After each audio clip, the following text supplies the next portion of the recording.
देवभूमि हिमाचल, जो अपनी शांत वादियों और खूबसूरत नज़ारों के लिए जानी जाती है, आज कराह रही है। यहाँ के पहाड़ दरक रहे हैं, नदियाँ कहर बनकर गाँवों को निकल रही हैं और आसमान से बरसती आफत ने हजारों जिंदगियों पर विराम लगा दिया है। कुदरत के इस कहर के सामने इंसानियत बेबस नजर आ रही है। हर तरफ तबाही का मंजर है और इस तबाही के बीच गूंज रही है हिमाचल की एक ही पुकार, इसे राष्ट्रीय आपदा घोषित करो।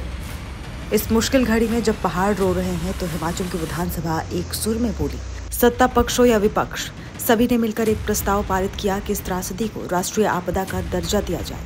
ये एक ऐसी लड़ाई है जिसमें कोई सियासत नहीं, सिर्फ हिमाचल को बचाने की जिद है और जमीन पर यह जिद एक जंग में बदल चुकी है। चंबा, कुल्लू और लाहौल स्पीति जैसे इलाकों में सड़कें बह चुकी हैं, गांव का संपर्क दुनिया से कट गया है, बिजली, पानी और मोबाइल नेटवर्क सब ठप है, लेकिन उम्मीद की लौ अभी बुझी नहीं। चंबा में मणिमहेश यात्रा पर गए 3000 श्रद्धालुओं की अटकी सांसों को जब रेस्क्यू टीमों ने राहत दी तो लगा कि हौसले अभी जिंदा हैं।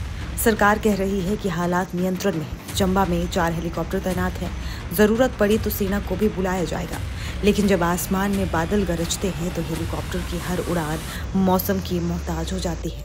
फिर भी प्रशासन की हर सांस फंसे हुए 8000 लोगों को सुरक्षित निकालने में अटकी है, लेकिन ये तबाही अपने पीछे जो जख्म छोड़ गई वो बेहद गहरे हैं। कल एकदम फ्लैश फ्लड आया जिसकी 4-5 वेव आई है, जिससे भारी नुकसान हुआ है।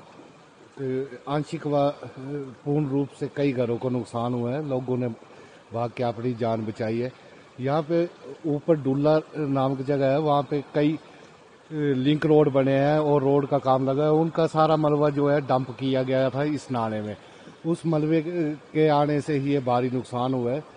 अब हमारी प्रशासन से विनती है कि जल्द से जल्द भारी हैवी मशीनरी भेज के इसका कुछ समाधान किया जाए, क्योंकि अभी भी बारिश हो रही है और ये दोबारा से किसी समय भी दोबारा से ये फ्लैश फ्लड फिर से आ सकता है। क्योंकि रात होती तो बहुत ज़्यादा कैजुअलिटी होती, कई लोग मारे जाते हैं इसमें।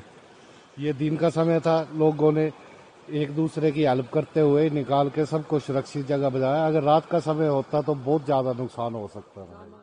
आंकड़े दिल दहला देते हैं। इस मानसून ने 300 से ज्यादा जिंदगियां हमेशा के लिए खामोश कर दी। 38 लोग अब भी लापता हैं, जिनके परिवार हर पल किसी चमत्कार की उम्मीद में जी रहे हैं।